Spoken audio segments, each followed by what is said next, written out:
You're listening to the Mark Bradford Alchemy for Life podcast. A revisit on self-care and self-love. Hey there, welcome back. Though I've already done a podcast on self-care and self-love and the differences, I've run into this enough that I felt compelled to sort of elaborate a bit more. And it's an important subject anyway, so let's do it. When people think of self-care and self-love, the average person doesn't really know what the difference is. In fact, they think of them as the same thing. I mean, it's you taking care of yourself, right? It's you honoring yourself, so self-whatever. When people think of self-care, they usually think of a reward system for doing something or putting up with something, right? Yeah, I'll go through this and then, okay, fine, I get my little bubble bath thing. I get my little whatever. I get some chocolate or I get some whatever. I get to go out and have beers, right? That's self-care.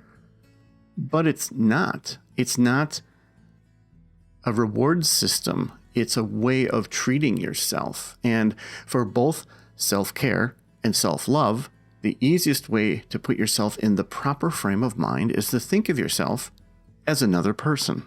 And if you had an 11-year-old daughter and you're like, okay, well, go work in the salt mine for 12 hours and okay, well, I'm going to give you some self-care. You can have a cupcake now. I mean, that's essentially what you're doing when you put yourself through things and you go, well, I guess I'm supposed to have some sort of reward. Okay, that's my self-care. We're not prompted to care for ourselves because we don't speak up. We don't speak up when we look in the mirror. And again, if you think of yourself as someone else, you as an observer would go, why don't you care for that person more? Let's jump to self-love. Self-love is a tenuous thing. It's something that people don't want to talk about, especially males, right? The more manly and masculine you are, the less you're going to say the words self and love together without giggling or thinking silly thoughts about something, right? But you see, self-love is something that's vitally important to your well-being. It's so easy to say, but it's true. I mean, if you truly love yourself, you wouldn't put up with certain things. You wouldn't allow yourself to be exposed to certain situations and certain things.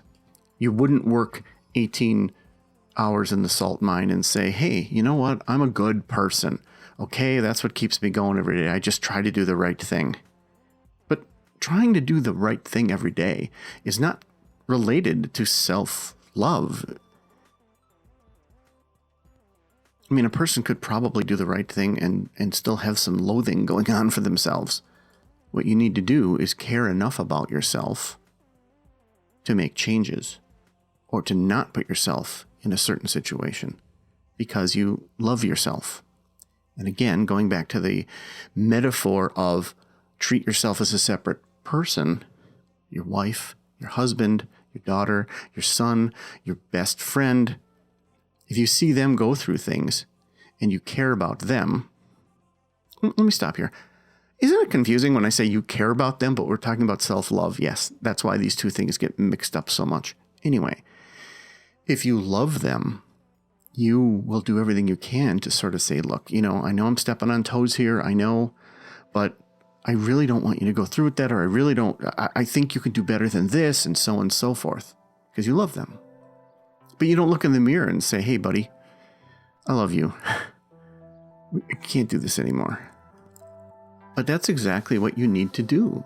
And it's easy to fall into the pitfall of thinking you're being selfish, you're being arrogant, you're being all these negative terms because you're just looking out for you.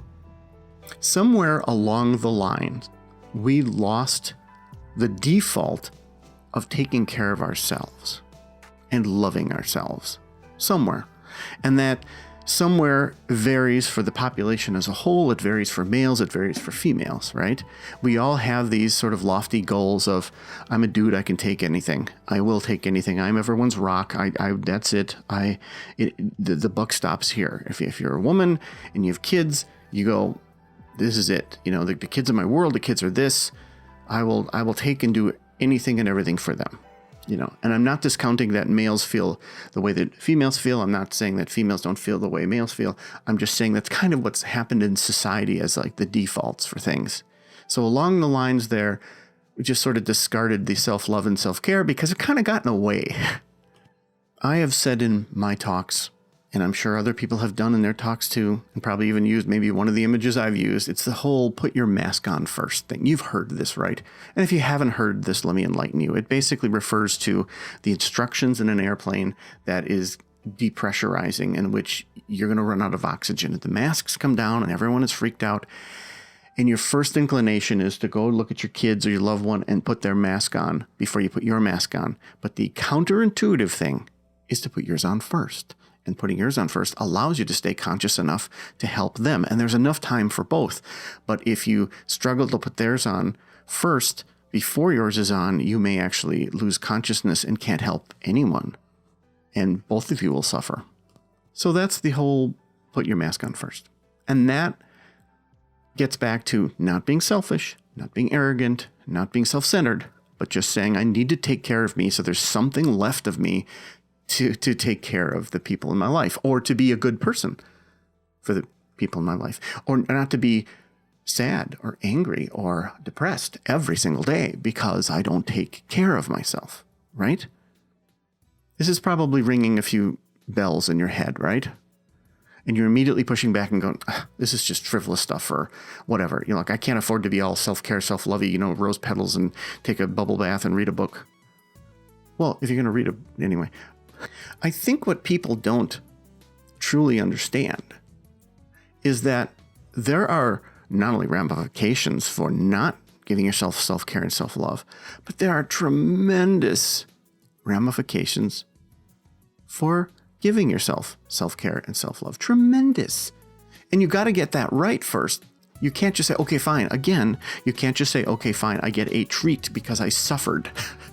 That is not what we're talking about. And you would never do that to the people in your life.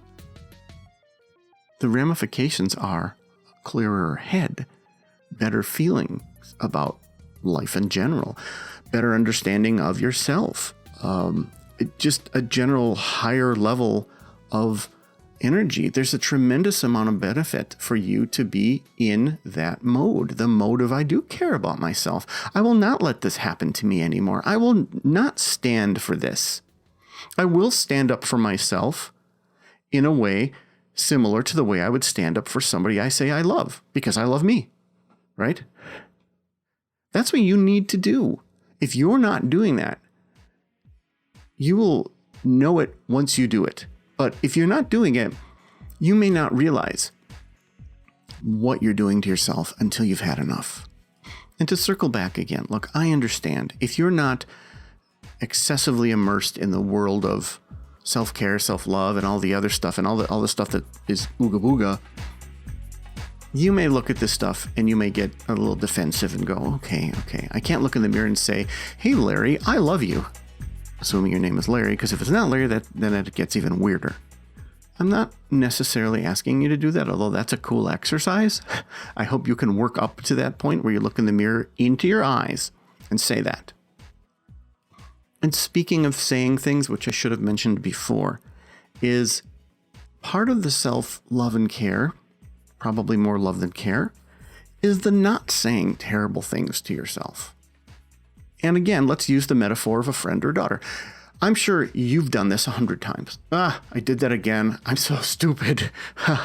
Laugh uncomfortably, right? Now it's your 11-year-old daughter. She did that again. She's so stupid.